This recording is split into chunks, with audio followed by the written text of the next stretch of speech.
మిత్రులందరికీ నమస్కారం. మిత్రులారా, నిన్న ప్రధాని మోడీ గారు అమరావతి కన్స్ట్రక్షన్స్ సంబంధించి బహిరంగ సభలో పాల్గొన్న సంబంధించి వైసీపీ నేత నా పాలేరు కాపు అంబటి రాంబాబు స్పందన ఏంటంటే,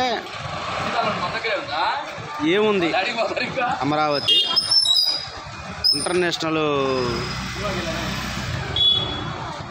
సిటీ అంటున్నారు, ముందు ఒక నగరం కట్టండి సరిపోతుంది. అసలు ఇప్పుడేముంది, చంద్రబాబు నాయుడు గారు NDA 1 ఏం చేశారు, అక్కడేముంది అని అడుగుతున్నారు. ఈ మాజీ మంత్రికి వాడి మాటలకి సిగ్గు శివం నెత్తురు ఏమైనా ఉన్నాడైతే కనపడుతుంది చేసిన పని. ఇప్పుడు హైదరాబాద్ నుంచి కట్టుబట్టలతో అమరావతి అని వచ్చి అక్కడ ఒక సచివాలయం, అట్లానే అసెంబ్లీ, కోర్టు, హైకోర్టు ఒకటి తాత్కాలిక ఏదైనా సరే మనం నిల్చోవాలి కదా. ఇవన్నీ కట్టినవి వాడికి కనపడట్లా.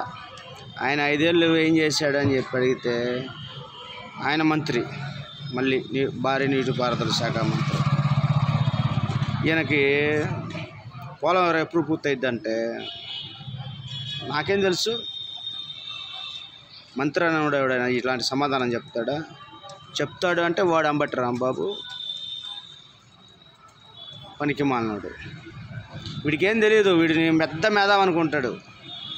వాడికి ఏం తెలియదు అనే సంగతి అందరికీ తెలుసు.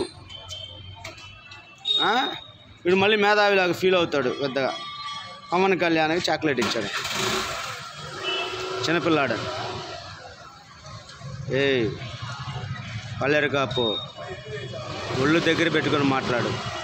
పవన్ కళ్యాణ్ అనే వ్యక్తి గురించి, ఒక నాయకుడి గురించి, జనసేన అధినేత పవన్ కళ్యాణ్ గురించి మాట్లాడేటప్పుడు ఒళ్ళు దగ్గర ఉండాలా, లేకపోతే ఈపు విమానం మొత్తం మోగుద్ది. పిచ్చి ఆశాలు వేస్తే మైక్ ఉంది కదా అని ఏది పడితే అది మాట్లాడుతున్నాం.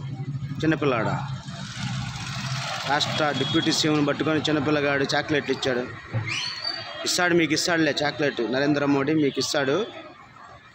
దగ్గర టైం పడుతుంది, నీ టైం కూడా వస్తుంది. చాక్లెట్లు, బిస్కెట్లు అన్నీ ఇస్తాడు నీకు కూడా, తీసుకుందు.